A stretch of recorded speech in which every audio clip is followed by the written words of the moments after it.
ఈరోజు దేవుని వాక్యము గుణవతి అయిన భార్య రెండో భాగం చూసుకుని ముగించుకుందాం. సామెతలు 31వ అధ్యాయంలో 12 నుంచి నిన్న కొన్ని వచనాలు చూసుకుందాము.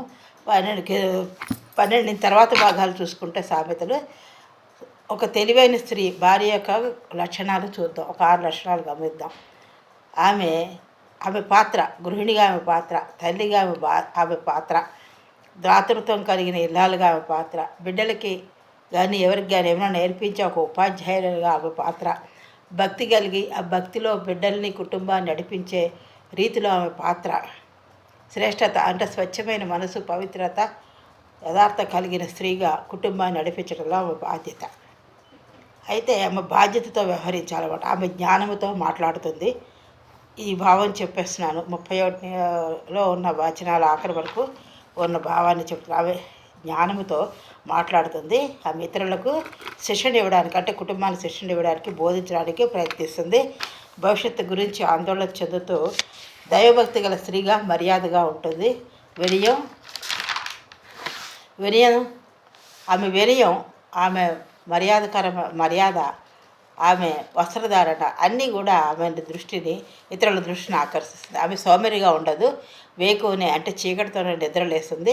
ఆమె కుటుంబానికి సంరక్షణ ఎప్పుడు చురుగ్గా పనులు చేస్తుంది. కుటుంబంలో ఉన్న అందరి అవసరాలు తీరుస్తుంది. పిల్లల్ని చూసుకుంటుంది. భర్తకి ఏం కావాలో చూసుకుంటుంది. భర్త గౌరవాన్ని కాపాడుతుంది. తన ఇంటి జీవన విధానాలు మరియు తన కుటుంబ అవసరాలు ఆమెకు బాగా తెలుసు కాబట్టి ఆమె కుటుంబంలో తన బిడ్డలకు కానీ తన బిడ్డల నడబడి అన్నీ గమనిస్తూ ఉంటుంది. తన బాధ్యతలన్నీ సక్రమంగా నిర్వర్తిస్తూ ఉంటుంది. ఒక బాధ్యత గల గృహిణి, ఒక బాధ్యత గల ఇల్లాలు. ఆమెకి అన్నీ బాగా తెలుసు మాట. వాటిని బాగా చూసుకోవడానికి ఆమె పూర్తిగా కట్టుబడి ఉంటుంది. బాధ్యతతో వ్యవహరిస్తుంది. తన పనికెత్తులకి జీతం ఇస్తుంది. ఆమె ఏదైనా వ్యాపారం కానీ ఉద్యోగం కానీ చేస్తూ ఉంటే అక్కడ తన బాధ్యతలు నిర్వహిస్తుంది. ఆ వ్యాపార సంబంధమైన అనేక విషయాల్లో ఆమె సరైన నిర్ణయాలు, బిజినెస్ చేసేదైతే బిజినెస్లో కానీ ఉద్యోగ రీతిలో కానీ సరైన నిర్ణయాలు తీసుకుంటుంది. అందము మోసకరము, సౌందర్యము క్షణికమైనది. అందంగా ఉన్నంత మాత్రాన సరిపోదు, సౌందర్యంగా ఉన్న మాత్రాన సరిపోదు. హృదయం అనే సౌందర్యం ఉండాలి. దేవుని యందు భయభక్తులు కలిగిన స్త్రీ కొనియాడబడుతుంది. ఆమె చేతులతో చేసిన సమస్తమును బట్టి ఆమె గణపరచబడుతుంది. ఆమె క్రియలు ఇతరులు కొనియాడతారు. ఆమె ద్వారా తన భర్తకి, తన కుటుంబానికి, తన బిడ్డలకి, తన వంశానికి అంతటికీ కూడా ఘనత వస్తుంది. ఇతరులు ఆమెను కొనియాడతారు, ఇరుగు పొరుగులు కొనియాడతారు. అందరిలో ఆమె మన్ననలు పొందుకుంటూ ఘనత పొందుతుంది.